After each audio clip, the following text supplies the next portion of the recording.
Wednesday, a primetime murder mystery you won't be able to get out of your mind. Are these men killers, or are there demons living inside their minds? Is it possible? Mind Game, Murder and Multiple Personalities, an astonishing special primetime Wednesday. Then, to fully understand the crisis in the Mideast, you'd have to follow it intensely for years, or turn to one man who has.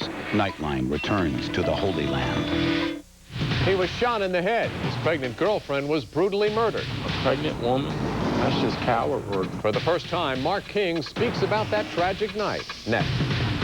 13 News at 11 starts right now. Man burst into his home. He said, look, I got a gun, and he shot me. He took a bullet to the head and lived. His pregnant girlfriend wasn't as fortunate. Only to 13 News, Mark King reveals what happened that tragic night. Plus, he was yanked from class and thrown into detention. They're like, does your mom know you didn't? Tonight, the fight over a local student's hair color. And local military men and women get taken for a ride. See how they're getting ripped off by shady car dealers. Good evening, and thanks for joining us. Our big local story tonight, a local man comes within an inch of losing his life. He still has a bullet lodged in his brain and a lot of anger for the man he says shot him and his pregnant girlfriend. She died, but doctors saved the baby. Tonight, in an exclusive interview, Mark King of Portsmouth speaks publicly for the first time about his family's tragedy. 13's Carlton Houston is live at CHKD in Norfolk, where the baby is fighting for her life. Carlton? David, Mark King saw his young daughter, 3-week-old Brianna, for the first time yesterday. She's been upgraded from critical to serious condition after gunmen shot and killed her mother. They shot Mark King, her father, too, but he survived. Died and everything to protect her. Protecting his girlfriend was impossible for Mark King. Nearly a month ago, he was helpless and bleeding from a gunshot wound in his Portsmouth living room. Moments later, the gunman who shot him opened fire on his pregnant girlfriend. 22-year-old Amy Lou McCrae died while doctors saved her baby. Although it was reported as a home invasion, King says the suspects did not kick in the front door. He says they were friends until they turned on him. Yeah, they came in the living room and they walked right up to me, and I looked up at him and he said, look, I got a gun, and he shot me. Besides his slow speech, a 2-inch scar on his forehead is a visible reminder of the violent attack. I was shot in the head right here. The bullet that could have killed him is still lodged in his brain. King has a painful recovery ahead of him, but he's encouraged by the battle his infant daughter continues to fight in the hospital. Little Brianna is just one reason he wants his girlfriend's killers brought to justice. I can't believe they came into my house and acted like friends for so many years, and then turn around and just all at one time killed everybody. I mean, that's just a woman, a pregnant woman. That's just coward work. Now, I talked with Mark King about possible motives. Were these suspects looking for guns? Were they looking for money or drugs? To all of those questions he asked, he answered, not to my knowledge. Police are still looking for that gold Honda seen leaving his home the night of April 4th. It's possible they may have a better description now that Mark is out of the hospital. Reporting live from CHKD, Carlton Houston, 13 News. Other news, we consider them heroes and thank them for protecting us. But once home, they're on their own. So who's protecting them? Tonight, 13 News investigates used cars sold to the military. The very people who put their lives at risk are at risk of being victims themselves. 13 News investigator Doug Aronson checked their complaints, some of which are long-standing and still valid. Still valid today, David and Regina. This story, by the way, isn't only about used car dealers, or isn't even solely about all used car dealers. Just some who we are branches of the military learn we're not always above board when dealing with the customers they took for a ride. It is a triumphant homecoming. The USS Theodore Roosevelt pulls into Norfolk, and its crew gets a hero's welcome. Businesses around town offer congratulations as they look forward to sailors spending some of their saved-up paychecks with them. This is prime time in the used car business. Dealers know there are hundreds of young enlisted back from their first 6-month deployment that don't want to spend their downtime tied to the ship they've been on for 6 months. And for that, they need wheels. 19-year-old Aaron Hanzo makes sure his fire-red Chevy Camaro is in top shape. He's proud of the car he bought when he returned from sea a few weeks ago. He bought the car in his hometown of Roseville, Illinois. He felt he got ripped off a year and a half ago when he bought another car from an independent dealer in Virginia Beach. The book price was for like $6,500, and I got charged a little bit over $9 grand for it. They just talked me like it was a good deal and just talked me into it, and I don't know how, but... What happened to Aaron has happened to several service members, not just Navy. There are complaints about exorbitantly high interest rates and promises of free rides to dealerships, but no ride back. One such complaint was lodged by Marines at Camp Lejeune in North Carolina. They allege that Carland in York County brought them up by van and, according to a Marine memo, used high-pressure sales tactics to get them to purchase vehicles. But did you ever leave anyone stranded? No, no. As a matter of fact, we even put them in hotel rooms, and we would even take them back on Sunday ourselves if we had to. So that, I don't know, you better get some names on that one because you're wrong on that part. Still, the Armed Forces Disciplinary Control Board placed Carland off-limits for Marines at Camp Lejeune. The dealer has been on the so-called off-limits list for a year and a half now. Some used car dealers, famous for talking a good game, have also been known to break the rules, or in the case of this salesman, breaking Virginia law. Well, once my friend found out I might be looking, he told me to make sure, I think this is the one. He said, come by because they'll give him $300. So he wants to take advantage of that. I understand. Is that you all, or am I at the wrong place? That's you? That's called bird dog, paying a customer a referral fee. And tomorrow we'll tell you why it's illegal.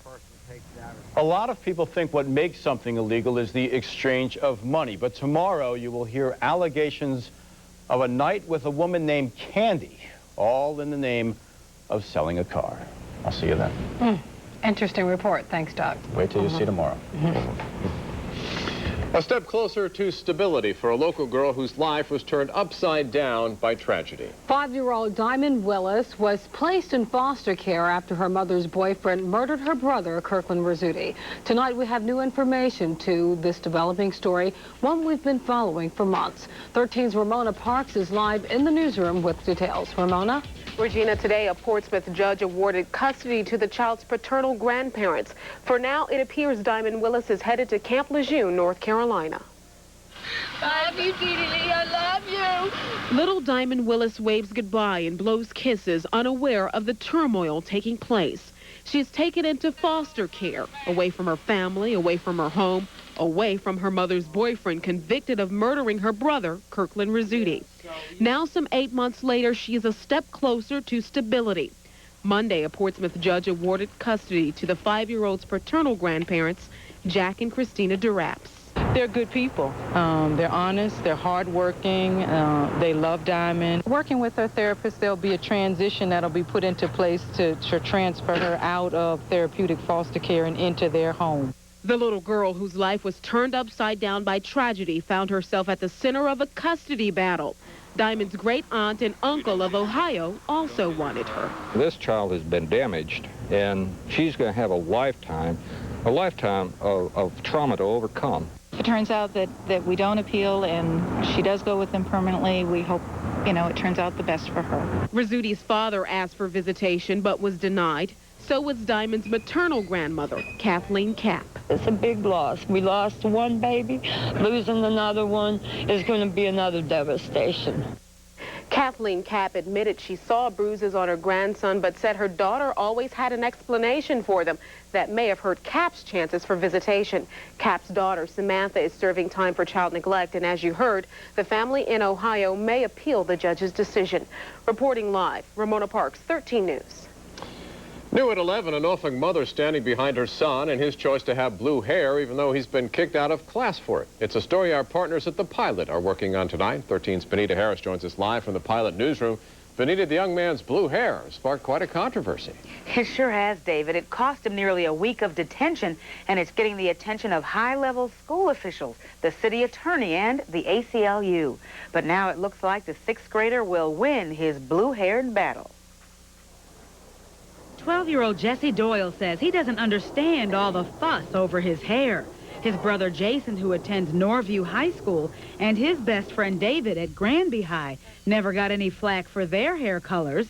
But at Norview Middle School, Jesse's blue hair got him kicked out of class for nearly a week.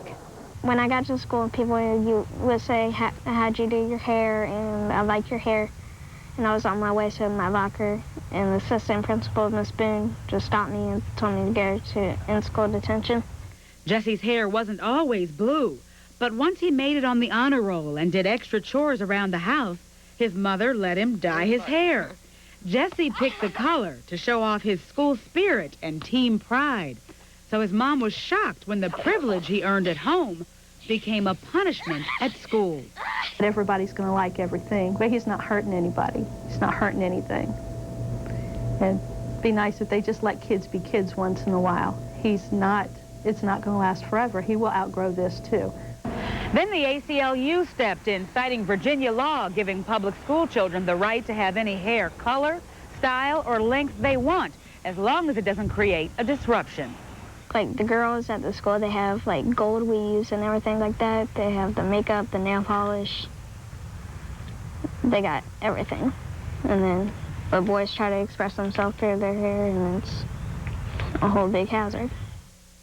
Today, Norview Middle allowed Jesse to return to class during the last period, and he hopes to go back to all of his classes tomorrow.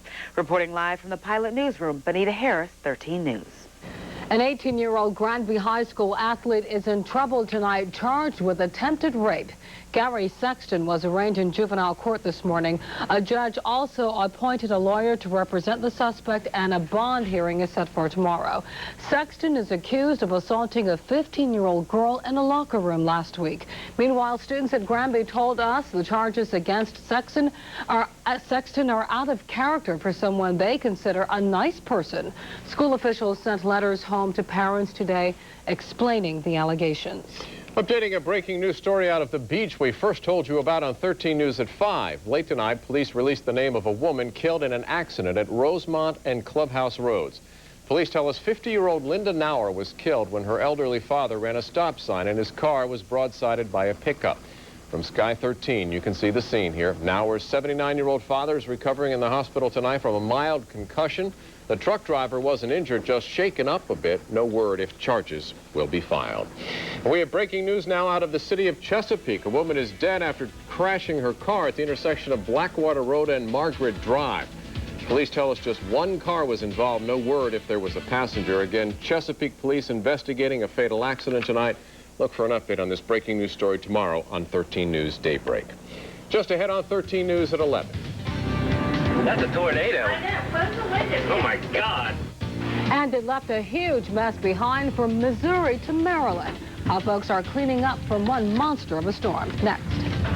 I'll let you know if any more storms like that are headed our way, because we do have a system headed in our direction.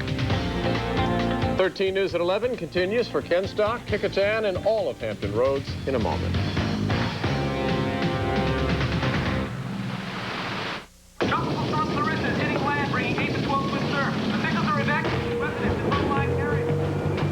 Son, get up. We have to go.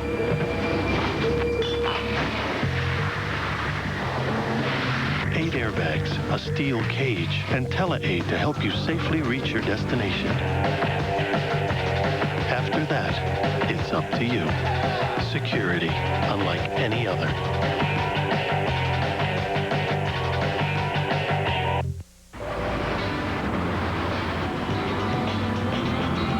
All of a sudden, a dollar seems a whole lot harder to part with.